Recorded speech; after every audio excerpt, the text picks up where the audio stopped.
Ayan guys, babiyahe tayo ngayon, no? Galing tayo ng Santa Rosa, pupunta tayo guys ng Sukat, no? Mayroon tayong isi-service na Panasonic, no? Ang problema daw ay mahina umikot sa was, mahina rin umikot sa spin. So tingnan natin guys kung anong problema ng washing machine na pupuntahan natin, no? So babiyahe muna tayo guys, no? Ayan. So shout out sa mga masugid natin na tagapanood. Ayan. Ayan guys, dumating na tayo, no. Nakamatindi yung traffic dito, no. So ayan, testing natin guys. Ito na po yung isi-service natin na Panasonic, no. So dito tayo guys sa Bagumbayan, Taguig. Ayan. So testing namin siya guys sa was at saka sa spin. Hindi siya guys umiikot, no. Hindi siya umiikot. Yung was wala rin. Gumagalaw lang konti, yan, no. Gumagalaw lang siya konti guys, pero hindi siya umiikot, no. So ito ngayon guys ang chichikin natin, no. So pag ganito guys na ayaw umikot sa was, ayaw umikot sa spin, ang gagawin nyo, i-check nyo kagad guys yung pinaka belt nito, no. Belt capacitor, no. Yun kagad yung checkin nyo kapag hindi siya umiikot, no, during was and spin. So ayan guys, binubuksan ng kasama natin yung likod, no, para makita natin kung anong problema ng washing machine na ito, no. So first step na gagawin natin, checkin natin yung pinaka belt, no. So kapain natin kung masikip pa or maluwag, no, yung pinaka belt, no. So okay naman guys yung belt, no. Nung kinapa, okay naman, mahigpit naman. So walang problema sa belt, no. So next natin guys yung capacitor. Ito yung capacitor guys, oh. Ayan. So checkin natin to. Ayan. So ito guys, kita na kagad guys ang ebidensya, oh. Putok yung capacitor, no. Ayan, oh, may lumabas na parang leads, no, sa gilid. So ibig sabihin putok yung capacitor, no. Ayan. So kaya naging problema niya, ayaw niya umikot. No, minsan kasi guys, ang capacitor pumuputok siya kapag na-overload natin, no, napipuwersa, no. Huwag overload yung laman, pumuputok yung capacitor, no, kasi kailangan ng malaking puwersa ng motor. Minsan lumulubo yung capacitor, no. So yun po ang problema. So ang gagawin namin nito guys, papalitan namin to yung pinaka-capacitor nito, no. So ang capacitor nito guys is 10 UF lang.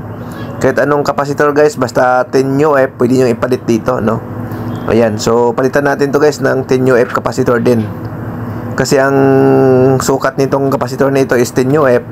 So papalitan din natin guys ng 10 UF, no. So ayan. So yung capacitor na yan guys, common naman yan kahit saan, pwede nyo mabili yan. Basta 10 UF ang kukunin nyo. Ayan, 10 UF yan, no. Pwede nyo mabili. Ayan, kita nyo, putok siya guys. Pwede nyo yan mabili guys sa mga bintahan ng mga washing machine na manual, sa mga stores ng sa ohms, yan, meron yan, no.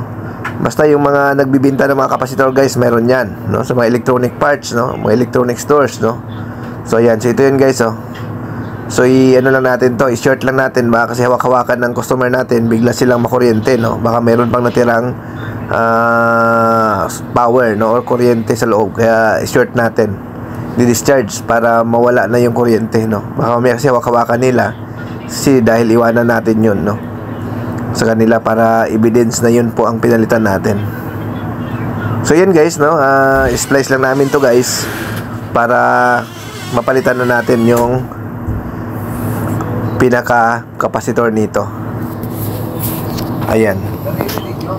Ayan na guys, no. So ayan, ito na yung pamalit natin, no. So bilog siya guys, pero 10 UF din ito, no. Dito guys naman sa capacitor, hindi na bali kung ano yung mukha ng capacitor na ipapalit nyo. Ang importante dyan, yung microfarad o yung UF kung tawagin, para sure ball, no, na gagana siya. Kailangan kung ano ang capacity ng tinanggal nyo, ganon din yung capacity yung ibabalik nyo. Huwag nyong lagyan ng maliit or mababa na UF, kasi hindi yan gagana. Or mataas naman, baka sunugin naman yung motor, no. Kailangan kung anong UF ang tinanggal nyo, ganon din guys ang inyong ipapalit, para naman gagana yung washing machine. So ayan, no.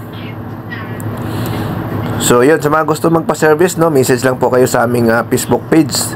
Nag-service kami ng Cavite, Laguna, Batangas, no. So medyo mataas lang yung service charge natin kapag malayong area, no, kasi nga may toll and gasoline tayo na charge, no, kapag nagpapa-service sa amin ng malayo, no.